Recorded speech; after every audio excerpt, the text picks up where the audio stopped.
Hi friends, welcome to my channel. నేను ఈరోజు వచ్చి గుత్తంకాయ కూర చేస్తున్నానండి. మసాలా కర్రీ కావాల్సిన ఇంగ్రీడియంట్స్ చెప్తున్నాను చూడండి. కొబ్బరి, ఆనియన్ అండ్ గార్లిక్, శనగగింజలు, చెక్క, లవంగాలు, గసాలు, 2 టమోటాలు, ధనియాల పౌడరు, కారం పొడి, పసుపు, ఇవన్నీ మెత్తగా బ్లెండ్ చేసుకోవాలి. చూడండి, ఇలా కారం అనేది కంప్లీట్గా నేను లోపల కట్ చేసిన లోపలంతా బాగా పెట్టాను. తగినంత సాల్ట్ వేసుకొని మళ్ళీ పెట్టుకోవాలి మీరు దాంట్లో లోపలికి.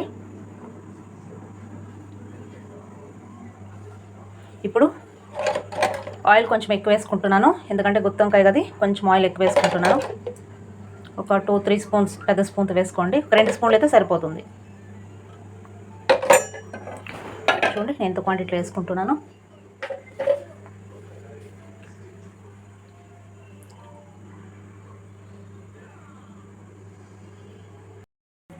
చూడండి, ఇలా మెత్తగా పేస్ట్ లాగా రుబ్బుకున్నాను.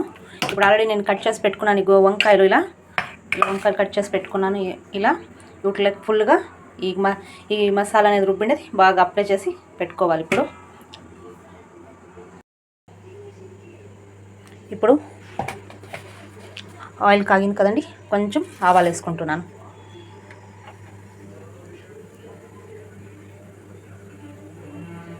చూడండి, ఇప్పుడు కరివేపాకు వేసుకుంటున్నాను. ఇప్పుడు ఒక్కొక్కటే వంకాయ అనేది మనం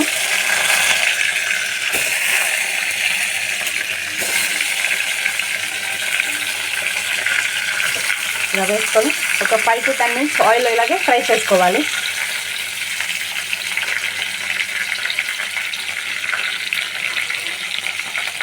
చూడండి, కొంచెం ఇలా కలర్ చేంజ్ అయిందంటే వంకాయ, ఇప్పుడు మన బ్యాలెన్స్ మసాలా అంతా ఉంది కదా, దాని అంతా ఇక్కడ వేసుకుంటే ఇప్పుడు సరిపోతుంది.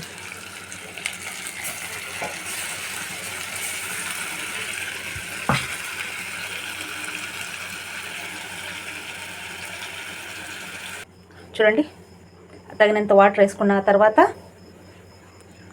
ఉప్పు సరిపోయింది చూసుకోండి. ఒక్కసారి కలిపేసి ఎక్కువ ఫ్లేమ్లో పెడితే మళ్ళీ కిందంతా నల్లగా అయిపోతుందండి, మాడిపోతుంది. దాన్ని ఇంకా మీడియం ఫ్లేమ్లో 20 to 25 minutes పెట్టారంటే కంప్లీట్గా కుక్ అయిపోతుంది. చూడండి ఫ్రెండ్స్, ఫైనల్గా ఇలా కుక్ అయిపోయింది. అంత బాగా థిక్గా వచ్చేసింది. చూడండి,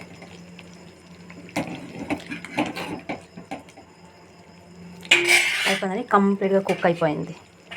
థ్యాంక్ యూ ఫర్ వాచింగ్.